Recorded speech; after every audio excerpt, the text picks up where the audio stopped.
Hi hello నమస్తే welcome to our channel. Heroine Anushka గారు Miss Shetty Mister Polishetty cinema తర్వాత ఇప్పుడు ఘాటి అనే ఒక సినిమాతో మన ముందుకు రాబోతున్నారు.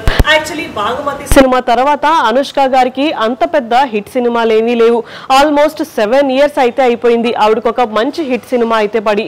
ఆ తర్వాత నిశ్శబ్దం అండ్ తర్వాత మిస్ శెట్టి మిస్టర్ పొలిశెట్టి సినిమాలు చేశారు. కానీ ఈ రెండు సినిమాలు కూడా అంత సక్సెస్ అయితే అవ్వలేకపోయాయి. దాంతో 2 years బ్యాక్ నుంచి కూడా అనుష్క గారు ఇంకా సినిమాలు చెయ్యట్లేదు అని, ఆవిడ ఒక బిజినెస్ మ్యాన్ ని పెళ్లి చేసుకుంటున్నారు అని, అలాగే ఆవిడ ఇంకా కంప్లీట్ గా బెంగళూరులోనే సెటిల్ అయిపోతారు అని ఇలా చాలా రకాల రూమర్స్ అయితే వచ్చాయి. ఈ రూమర్స్ అన్నిటికీ బ్రేక్ పెడుతూ ఆవిడ ఘాటి అనే ఒక సినిమాని అనౌన్స్ చేశారు. ఆల్రెడీ ఈ షూటింగ్ కంప్లీట్ అయ్యి పోస్ట్ ప్రొడక్షన్ వర్క్ కూడా జరుగుతుంది. యాక్చువల్లీ ఈ సినిమా ఎప్పుడో రిలీజ్ అవ్వాలి కానీ కొన్ని రీజన్స్ వల్ల పోస్ట్ పోన్ అయింది. సో ఫైనల్ గా ఈ cinema July 11th grand release అయితే అవ్వబోతుంది. ఈ సినిమా కాకుండా ఆవిడ మాలీవుడ్ లో కూడా ఎంట్రీ అయితే ఇవ్వబోతున్నారు. మరి అసలు ఘాటి సినిమా తర్వాత అనుష్క గారు ఏం చేస్తారు అన్న దాని గురించి క్లారిటీ అయితే లేదు. అయితే ఇప్పటి వరకు ఆవిడ వేరే ఏ సినిమాని కూడా కమిట్ అయితే అవ్వలేదు. ఆవిడకి ఛాన్సెస్ రాక సినిమాలు చేయట్లేదా లేకపోతే నిజంగానే వద్దు అనుకుంటున్నారా అనే క్వశ్చన్ అయితే రేజ్ అవుతుంది.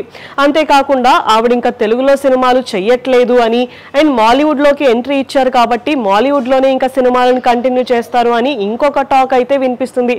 అసలు ఇదంతా కాకుండా అనుష్క గారైతే ఫస్ట్ ఇప్పుడు ఘాటికి వచ్చిన రెస్పాన్స్ చూసి ఆ తర్వాత తెలుగులో సినిమాలు చెయ్యాలా వద్దా అని డిసైడ్ అయితే అవుతారంట. కాకపోతే ఇప్పుడు ఆవిడ సినిమాలు చేయకపోతే ఆవిడ ఫ్యాన్స్ అందరూ కూడా కొంచెం డిసప్పాయింట్ అవుతారు అనే చెప్పుకోవచ్చు. సో అందరూ కూడా ఘాటి సినిమా మంచి హిట్ అవ్వాలి అని కోరుకుంటున్నారు. సో ఫైనల్ గా July 11th release అవ్వబోతున్న Ghaati cinema ఎలాంటి రెస్పాన్స్ తెచ్చుకుంటుంది అనేది చూడాలి. ఇలాంటి వీడియోస్ కోసం మా ఛానల్ ని సబ్స్క్రైబ్ చేసుకోండి. Thank you for watching.